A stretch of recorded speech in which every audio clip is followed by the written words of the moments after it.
So it is Friday, May 29th, and this will be my last video because this is my last day here in Madison.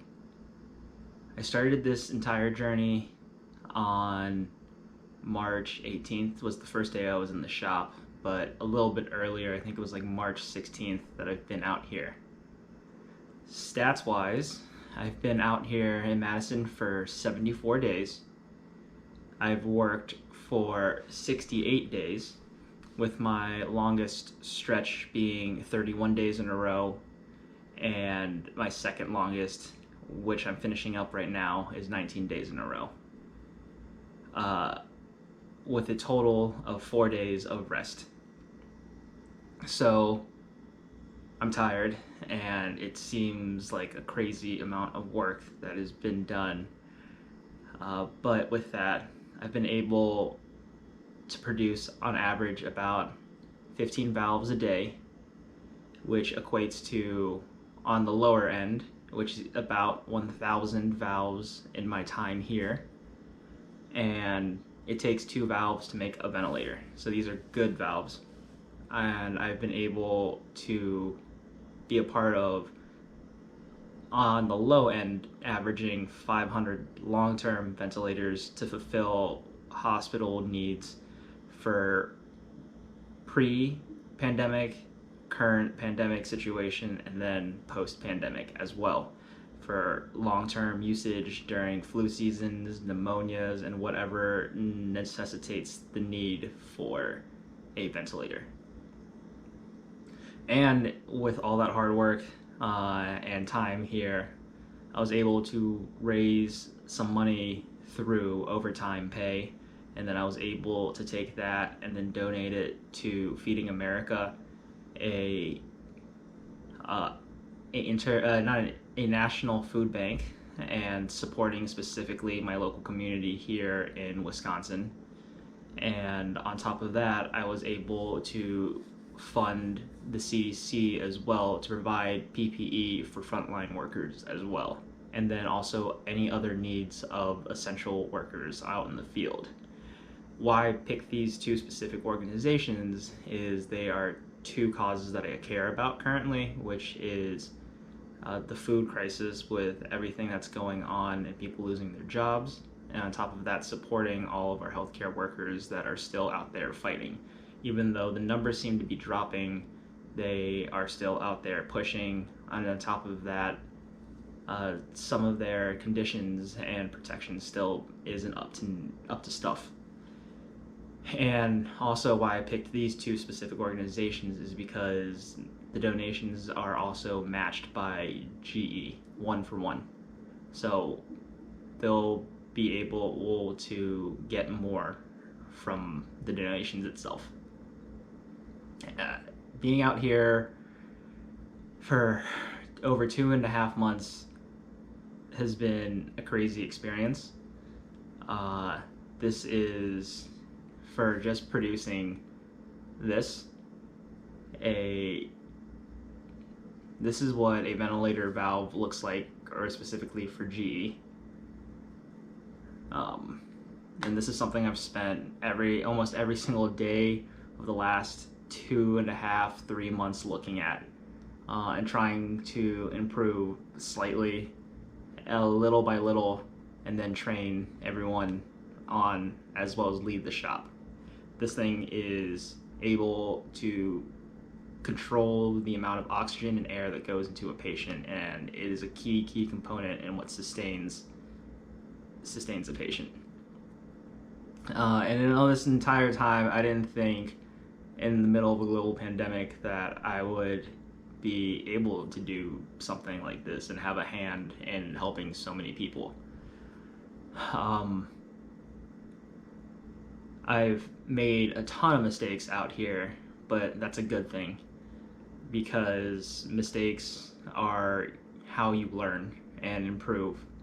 I've learned a lot about my leadership style and how to be a better teacher, how to be a better mentor, and how to be a better friend as well out here. I got to step up and become management and a supervisor of a shop during of a global operation, or at least one very small section of it, but I wouldn't have been able to pull that off successfully without an awesome team and an awesome support as well. So I just did my one small part, and everyone else also did theirs as well, and we were able, just straight teamwork, we were able to do all the good work that we've been able to do. On top of that, I was able to take the knowledge that I had and then train over 8 people or more. It seems like very little, but to be able to train that many people who are hopefully going to be able to train further people, become more independent, be able to evaluate things on their own, and that's all I really asked for, and that's all I really hoped, is that I was able to train everyone towards independent thought.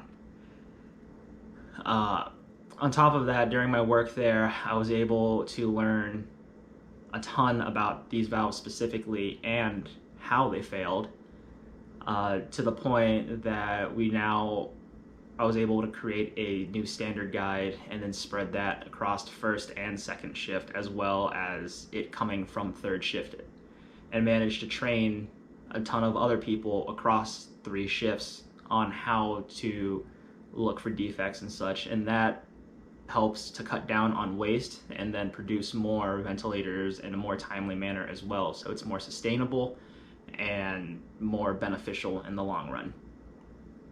And other things I advocated for while here was improved communication between all shifts, trying to create a cohesive team as opposed to competitive teams, and also setting standards for handoffs between shifts.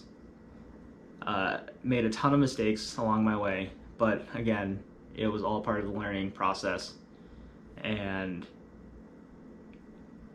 it's definitely time for me to leave. I think it's a good point, and I've done what I could have, with my other priorities coming back into perspective as well, and also with my grad school starting as well. But through this opportunity, I never thought I would meet so many people and had the opportunity to help so many people in person by helping them become better at their jobs, able to motivate some people to keep going, especially where we're just all super tired, and also doing new experiments to understand new visibility of these valves, and also just the opportunity to make just some sort of small dent on the front line, for now and hopefully in the future as well. I pushed my body a lot, and again, at the end of the day, this was all voluntary, and if anyone ever asks me why, it's because it's how I see engineering in the first place. At the end of the day, engineering for me is a skill and talent that can be used to help others, and that's really why I do it at the end of the day, is to help others. The heart that guides my head. So thank you everyone who's checked up on me, who's kept up with me, who's reached out for me, who's just watched these videos. I see you guys, and it really means a lot, and it's kept me going in some of the most trying times here, through some of the most amount of growth I've had in recent memory. So thank you so much for being here with me this entire time. This is the last video, and signing off. And Madison's been good, but it's back to Milwaukee.